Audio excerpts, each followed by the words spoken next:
If you're a gardener, you know that earthworms are your garden's unsung heroes, the silent engineers working tirelessly beneath the surface. They are nature's master plowmen, aerating the soil with their intricate network of tunnels, which allows oxygen and water to reach plant roots.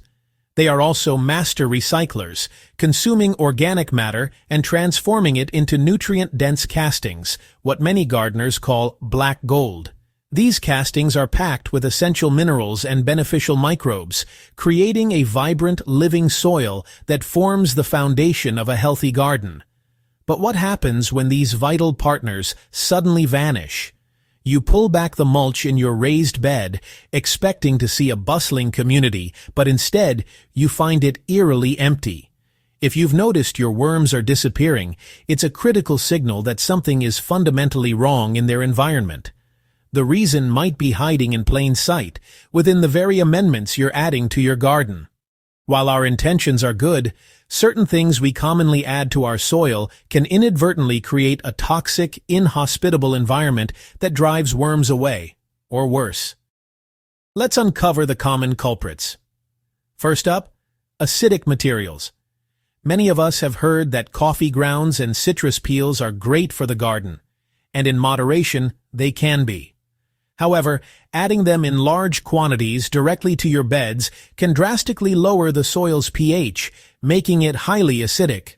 Worms breathe through their skin, which is protected by a delicate slime coat. Acidic conditions essentially burn this sensitive layer, making it impossible for them to survive. They have no choice but to flee to find a more neutral environment. Next are synthetic chemical fertilizers and pesticides. These products are often high in soluble salts. When these salts concentrate in the soil, they create a desert-like environment through osmosis, literally pulling the moisture out of a worm's body. This causes severe dehydration and chemical burns. Furthermore, these harsh chemicals obliterate the delicate soil food web, killing off the beneficial bacteria and fungi that worms rely on for food. Without their food source, they can't survive, even if they withstand the initial chemical assault. Another common mistake is burying large amounts of uncomposted kitchen scraps directly into your raised bed. While it seems like a great way to feed your soil, this process, known as hot composting, generates significant heat as microbes break down the fresh material. Temperatures can easily soar to levels that are lethal for earthworms, effectively cooking them. This forces a mass exodus as they try to escape the sudden heat wave. Finally, consider physical disturbances and moisture levels. Over-tilling or excessively digging in your beds destroys the worms' burrows, shreds their bodies, and ruins the soil structure they worked so hard to build. Similarly, letting your raised beds dry out completely is a death sentence. Since worms need constant moisture to breathe and move, bone-dry soil will force them to burrow deep in search of water or abandon the area entirely. So, how do we turn a worm wasteland back into a worm paradise? The key is to create a stable, welcoming habitat. Worms thrive in balance. They need consistently moist, but not waterlogged soil, a neutral pH, and most importantly, a steady supply of the right kind of food. The fix is wonderfully simple. Focus on adding carbon-rich organic matter.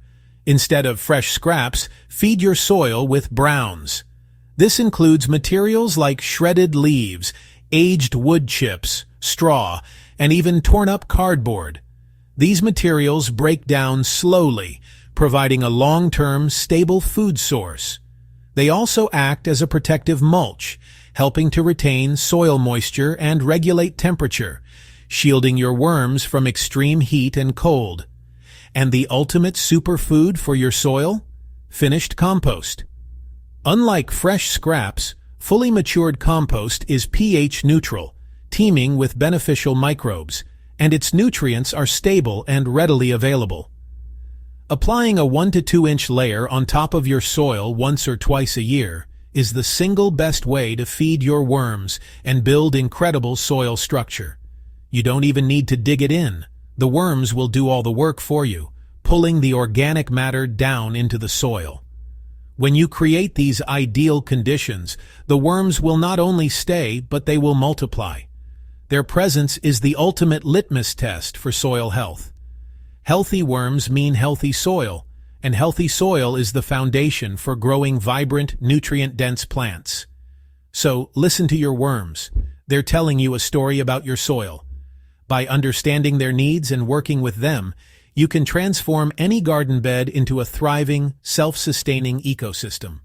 Subscribe to Soil Story for more soil wisdom and practical gardening hacks.